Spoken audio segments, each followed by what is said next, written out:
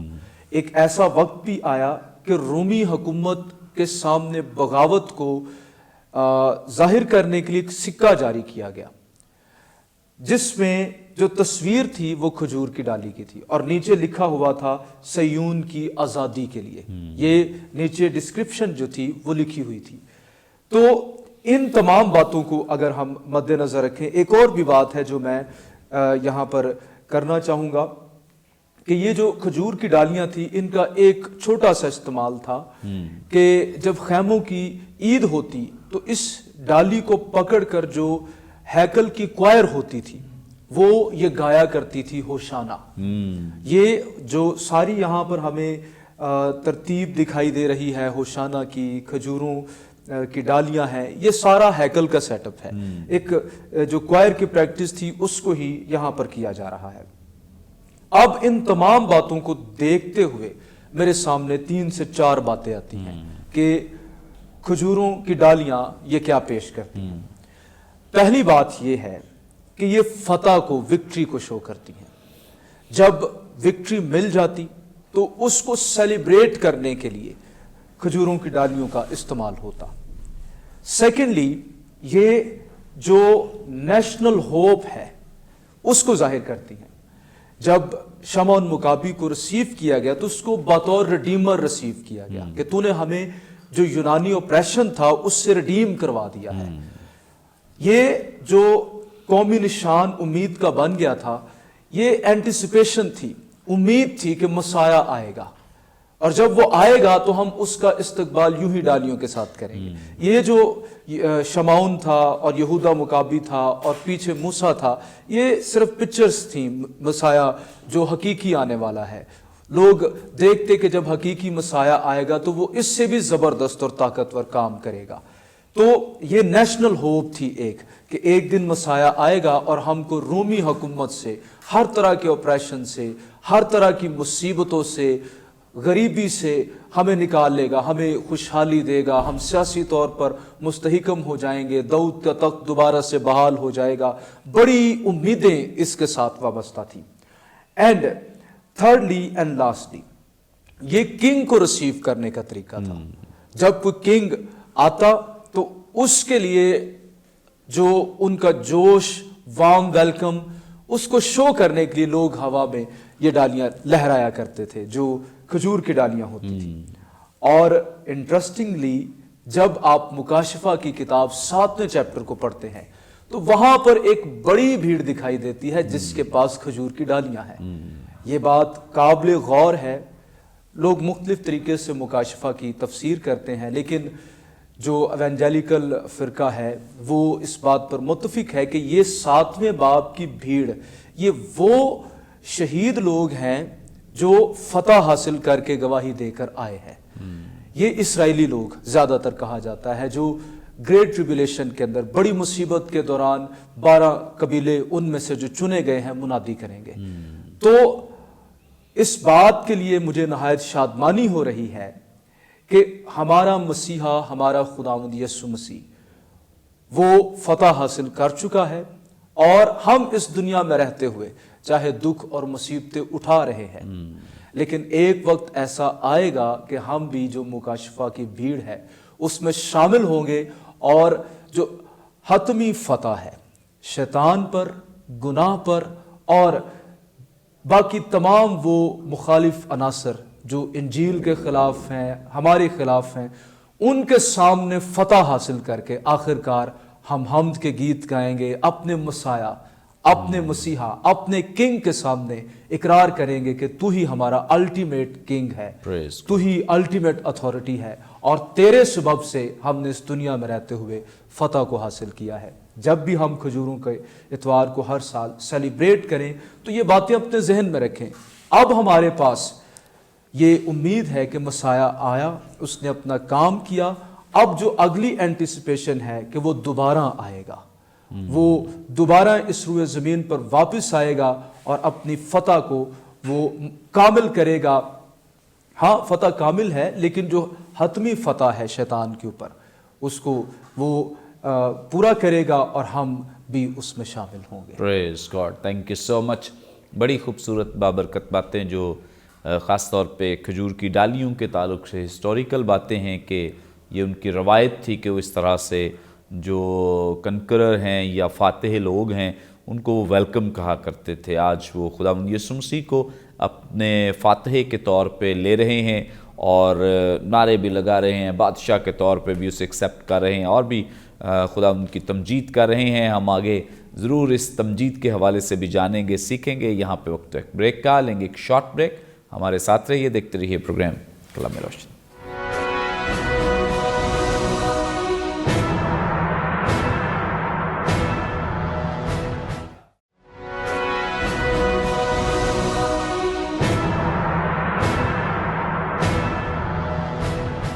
Welcome back ناظرین, آپ دیکھ رہے ہیں پروگرام کلام روشنی. بریک پر جانے سے پہلے بڑی خوبصورت بابرکت باتیں جو خدا ان کے خدام ہمارے ساتھ شیئر کر رہے تھے. آگے بڑھیں گے, پاسٹر مائیکل صاحب سے جانیں گے. پاسٹر صاحب آپ ہماری رہنمائی فرمائیں. یہاں خداوند یسوع مسیح جب یروشلم میں داخل ہوئے ہیں, لوگوں نے کھجور کی ڈالیاں لی ہیں اور دیگر جو باقی اناجیل ہیں ان میں تو کپڑوں کا بھی ذکر ہے کہ کپڑے بچھائے گئے راستے میں اور درختوں کی ڈالیاں بھی لی گئی ہیں. لیکن یہاں ایک اور بات کا جو اضافہ ہمیں ملتا ہے کہ ہوشانہ کا نعرہ لگا ہے. کیا مطلب ہے ہوشانہ کا اور یہ نعرہ کیوں لگایا جا رہا تھا؟ جی thank you so much. Obviously ایک پروسیشن کا جو ہے وہ سلسلہ ہمیں نظر آ رہا ہے. لوگ یروشلم میں آ رہے ہیں اور مسیح یسوع کی اس انٹری کو بھی ہم ٹرائمفل یا فتح مند جو داخلہ ہے آخری مسیح یسوع کا یروشلم میں ہمیں ہوتا نظر آ رہا ہے. ایک بڑی بھیڑ ہے اور بیسیکلی جو پاس اوور تھا یا عید فصح تھی, اس پر جو پرستش کا یا مزمور جو گائے جاتے ہیں آبویسلی ان کا اپنا کلام ہی تھا یہودیوں کا بائبل میں سے, اور یہ بیسیکلی خصوصی طور پر عید فصح پر اور عید قیام کے موقع پر ہلیل سانگس یا سام جنہیں کہا جاتا ہے, تعریف, حمد و ثنا, مدح سرائی کے جو مزمور ہیں خداوند کو جو ڈیڈیکیٹ ہیں, اور خصوصی طور پر ان سامز میں یا ان زبوروں میں نجات کا بڑا جو ہے وہ اپیل کی گئی ہے. یہ جو زبور ہیں 113 سے لے کر 118 تک یہ زبور ہیں جنہیں حمد و ستائش کے زبور کہا جاتا ہے. اور اسرائیلی جو تھے یہ عید فصح کے موقع پر اور عید قیام کے موقع پر ان گیتوں کو گاتے تھے, اور ان کا بنیادی مقصد یہ تھا کہ جو نجات وہ خداوند کی طرف سے جس کے منتظر ہیں اس کو وہ پروکلیم کر رہے ہیں کہ خداوند تو ہمیں بچا, تو ہمارا نجات دہندہ ہے. اس میں روحانی اور سیاسی دونوں طرح کا ایلیمنٹ شامل ہے. جو لفظ ہوسانہ ہے, یہ گریک میں ہوسانہ ہے جس کا ترجمہ ہوشانہ ہے. یہ عبرانی اور رامی زبان کی ٹرانسلیٹریشن, یعنی کہ اس میں عبرانی میں بھی ایسے ہی لفظ موجود ہے جس کا بنیادی مطلب ہے سیو اس یا ہمیں بچا. اور اس کا ڈائریکٹ لنک جو ہے وہ زبور 118 اس کی 25ویں اور 26ویں آیت سے یہ بیسیکلی الفاظ لیے گئے ہیں. اگر ہم زبور 118 میں چلے جائیں تو بیسیکلی وہ ایک استدعا ہے, دعا ہے اور مناجات ہے خداوند کے حضور, منت ہے اس کے حضور کہ خداوند تو ہمیں بچا, کیونکہ تو ہمیں بچا سکتا ہے, اس لیے ہماری آنکھیں تیری طرف لگی ہوئی ہیں, اس لیے تو ہمیں پروٹیکٹ کر, ہمیں ہر طور سے. اس میں جیسے پہلے بھی ہم بات کر چکے ہیں کہ پیس کا مطلب کیا, ہولنس, کمپلیٹ پروٹیکشن, ٹھیک ہے. تو ہوسنا جو سیو کا لفظ ہے یہ بھی اسی طریقے سے نہ صرف روحانی بیسیکلی اس میں شفا کا یا نجات کا ایلیمنٹ ہے, بلکہ اس میں جسمانی جو پروٹیکشن ہے, جسمانی جو ہماری ضروریات ہوتی ہیں یا پروویژنز ہمیں روزمرہ کی زندگی کے لیے ریکوائرڈ ہوتی ہیں, وہ تعلقات کے لیے ہوں, چاہے وہ خاندان کے لیے ہوں, چاہے وہ مٹیریل برکات ہوں یا ایموشنل ہوں یا اور بھی چیزیں, یعنی کہ کمپلیٹنس جو اس میں شامل ہوتی ہے. تو نجات کا جو ایلیمنٹ ہے یہ بھی اس میں شامل ہے. اگر ہم گریک کو غور سے اسٹڈی کریں تو بہت سے جگہ پر نجات کے لیے لفظ سوزو استعمال کیا گیا ہے, ٹھیک ہے, جس کا مطلب ہے کمپلیشن, اور ایسی نجات جو نہ صرف روح سے تعلق رکھتی بلکہ آپ کی جان سے بھی تعلق رکھتی ہے, جس میں آپ کی مرضی شامل ہے, آپ کے جذبات شامل ہیں اور آپ کی جو ذہن شامل ہے. تو اس کی ہیلنگ کو بھی کمپلیٹ آئیڈیا بیسیکلی اس میں ہوسانہ کے نعرے میں بھی شامل ہے. اور امپورٹنٹ چیز یہ ہے کہ یہ جو جب آیت ہم پڑھتے ہیں تو اس میں 3 بڑی اہم باتیں ہیں. ایک تو ہوشنا کا نعرہ لگایا جا رہا ہے, دوسرا کہا جا رہا ہے مبارک ہے تو جو خداوند کے نام پر آتا ہے, اور تیسرا مسیح یسوع کو کہا جا رہا ہے اسرائیل کا بادشاہ. اوکے, سو پہلی جو 2 باتیں ہیں آبویسلی یہ یہوے کے لیے چیزیں ایسوسیٹڈ ہیں, اس کے لیے مختص ہیں کہ صرف یہودی یہوے کو کہہ سکتے ہیں کہ ہمیں بچا, ہمیں رہا کر, ہمیں جو ہماری ارد گرد کی قومیں ہیں, جو جنگ و جدل ہے, سیاسی کیوس ہے, یا اندرونی بھی جو معاملات ہیں, اگر ہم ہسٹری کو پڑھیں اسرائیل کی تو ان کی اپنی ہسٹری بھی کوئی خاص نہیں ہے, بہت کوئی شاندار یا چمکتی ہوئی نہیں ہے. خصوصی طور پہ اسرائیل کی ہسٹری کو دیکھیں تو ان میں بہت سے بدکار بادشاہ جنم لیتے رہے جو اپنی قوم کو ستاتے رہے, اور ہر طریقے سے انہوں نے اپنے سیاسی مفادات کے لیے ہر طرح کے وسائل کو استعمال کیا. یہودا کی جو ہسٹری ہے وہ تھوڑی سی اس میں روشنی ہمیں نظر آتی ہے, کیونکہ اس میں کچھ خدا خوف بادشاہ پیدا ہوتے رہے. سو اوورآل دیکھا جائے تو ان کے بیرونی تو پرابلمز ہیں, ان کو بیرونی فورسز سے تو پرابلم ہے, لیکن ان کے اندرونی جو معاملات ہیں یہ بھی کوئی خاص نہیں ہیں. خداوند کی بغاوت کرنا, لوگوں سے ناانصافی کرنا, دوسروں کے حقوق کی تلفی کرنا, یہ سارے ایلیمنٹ اس معاشرے میں بھی ہو رہے تھے. تو یہ ایلیمنٹ آف پریئر جو ہے کہ ہمیں بچا, یہ ہر یہودی کا ایک قسم کا زندگی کا حصہ تھا. اور اس لیے میں یہ توجہ دلانا چاہ رہا ہوں زبور 118 کی طرف, کیونکہ یہ یہوہ کے لیے مختص ہے. اور اگر یہ پریئر, یہ دعا, یہ استدعا, یہ نعرہ مسیح کے لیے لگایا جا رہا ہے تو یہ تو بڑا کانفلکٹنگ ہے, کیونکہ یہ نعرہ, یہ جو الفاظ ہیں یہ تو صرف اور صرف مختص یہوہ کے لیے ہیں. ٹھیک ہے, تو اس لیے اگر یہودی یہ نعرہ مسیح کے لیے لگا رہے ہیں, اس کی انٹری پر لگا رہے ہیں, تو پہلے نمبر پر تو یہ مذہبی طور پر بڑا اشتعال انگیزہ نعرہ ہے. نمبر 2 یہ پھر بہت بڑا پرابلم سیاسی طور پر بھی ہے, کیونکہ وہ ہوشنا کے نعرہ لگانے سے اس بات کا اظہار کر رہے ہیں کہ اب وہ آ چکا ہے جو ہمیں نجات دے گا, اور وہ نہ صرف نجات دہندہ ہے, ڈیلیورر, بلکہ وہ ہمارا بادشاہ بھی ہے. سو ٹیکنیکلی اگر مسیح کو بادشاہ کہا جا رہا ہے تو یہ سیاسی اٹیک ہے سیزر کی حکومت پہ, کیونکہ سیزر یا کیسر جو ہے وہ اسرائیل کا بادشاہ ہے, اس کی گورنمنٹ میں, اس کی نگرانی میں سارے سیاسی فیصلے ہوتے ہیں. لیکن اگر یہ کہا جا رہا ہے کہ ہوسنا ہمیں بچا, اور یہ نہ صرف ہوسنا کہا جا رہا ہے بلکہ اس کو بادشاہ کا بھی لقب دیا جا رہا ہے, تو اس کا مطلب یہ ہے کہ یہ کلیئر ریوولٹ ہے, کلیئر جو ہے وہ جو رومی سیاست ہے اس کے اگینسٹ ایک قسم کی بغاوت ہے کہ اب سے ہمارا بادشاہ سیزر نہیں ہے بلکہ مسیح ہے. سیکنڈ, یہ جو ریلیجیس ہے اس پہ بھی ہے, کیونکہ اگر ہم غور سے سٹڈی کریں تو یہودیوں کا بادشاہ تو خداوند خود ہے, یہوہ خود ہے, اور اگر اسرائیل کا بادشاہ کا ٹائٹل مسیح کو دیا جا رہا ہے اور مسیح یہاں پہ قبول کر رہا ہے. انٹرسٹنگ بات یہ ہے, پہلے جتنی بھی دفعہ مسیح کو بادشاہ یا دوسرے ٹائٹل دیے جائے تو مسیح ان کو ریجیکٹ کرتا رہا ہے, لیکن امپورٹنٹ چیز یہ ہے کہ اب مسیح کو پتا ہے کہ یہ میری آخری انٹری ہے, آخری میرا وہ جو ٹائم پیریڈ ہے وہ شروع ہو چکا ہے, تو یہاں پر مسیح نے انہیں ریجیکٹ نہیں کیا. انفیکٹ جب شرع کے عالموں نے اور فریسیوں نے دیکھا کہ یہ مذہبی اور سیاسی اشتعال کا باعث ہو سکتا ہے تو اس نے کہا کہ انہیں سٹاپ کر, انہیں روک, تو مسیح نے کہا نہیں, اب اگر یہ چپ کر جائیں گے تو اب یہ وہ مومنٹ ہے جہاں پر پتھر چلانا شروع کر دیں گے کہ میں کون ہوں, میری آئیڈینٹی کیا ہے, کہ میں مسیح بھی ہوں, یعنی کہ میں مسیحا بھی ہوں اور خداوند بھی ہوں. سو یہ جو دونوں ٹائٹل ہیں, انفیکٹ میرے خیال میں پچھلے ماہ میں آپ نے مسیح کے ٹائٹلز پہ بات کی ہے. سو جو مسیحا ہے یہ آبویسلی اس کا ایک وہ ٹائٹل ہے جو یہودی حلقہ سے تعلق رکھتا ہے, اور جب ہم خداوند کہہ رہے ہیں تو اس کا مطلب ہم یہ کہنے کی کوشش کر رہے ہیں کہ وہ ہر طریقے سے ہماری پروٹیکشن کر سکتا ہے, وہ چاہے ہمیں سیاسی طور پر اس کی ضرورت پڑے, روحانی طور پر پڑے, جسمانی طور پر پڑے, ہر طور سے وہ ہماری پروٹیکشن کر سکتا ہے. سو اس لیے لوگوں کا یہ جو کلیم ہے وہ مسیح کی جو آئیڈینٹی ہے اس کو انہوں نے ریکگنائز آبویسلی کر لیا ہے.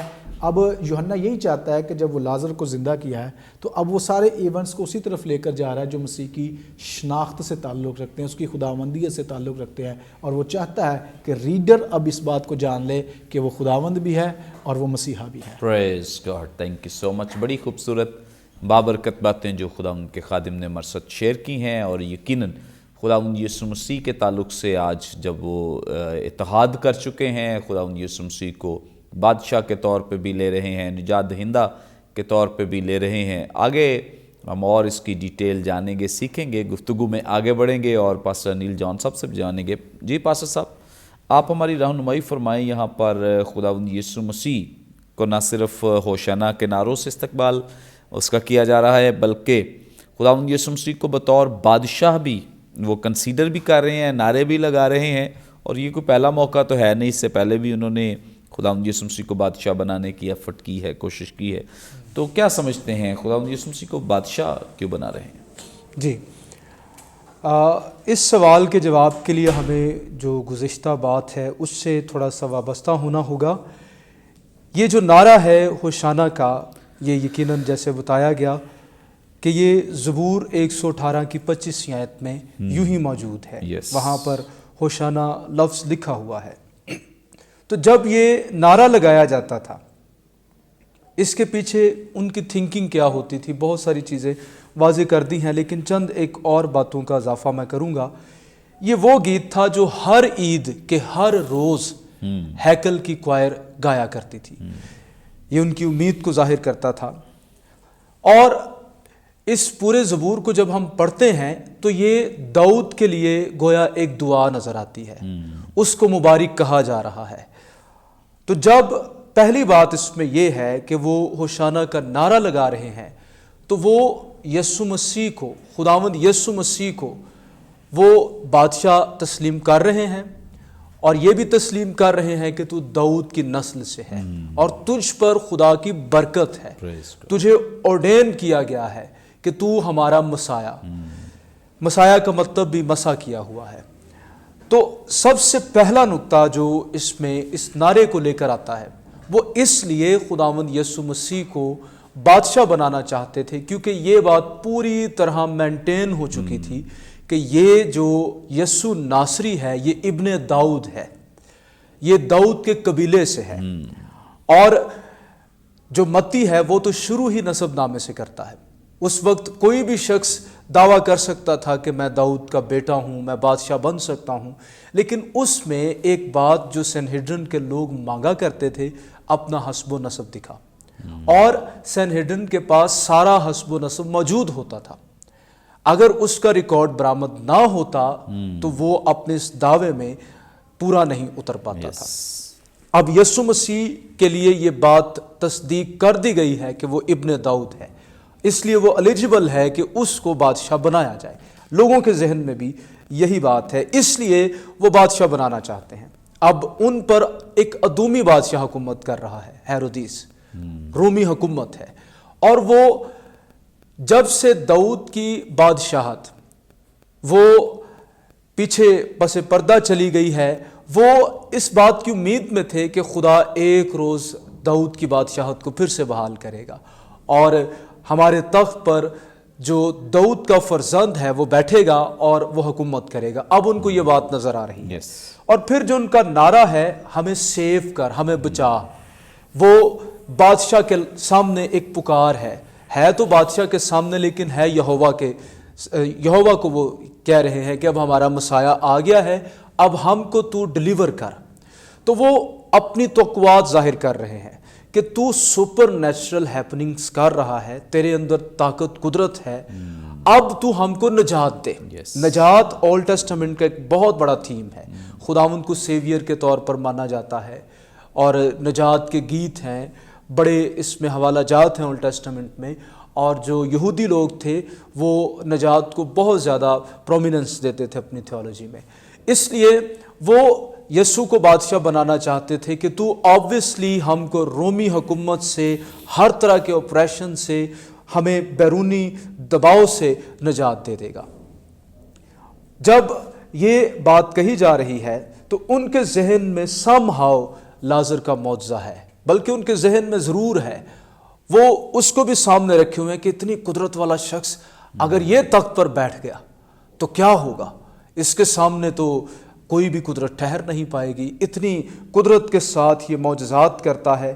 تو میرے سامنے اس کانٹیکسٹ کے مطابق دو باتیں آئی ہیں. ایک تو وہ اس کو بادشاہ جانتے ہیں, داؤد کا فرزند جانتے ہیں, اس لیے اس کو بادشاہ بنانا چاہتے ہیں کہ یہ اب بالکل رائٹ پرسن ہے, یہ داؤد کی نسل سے ہے.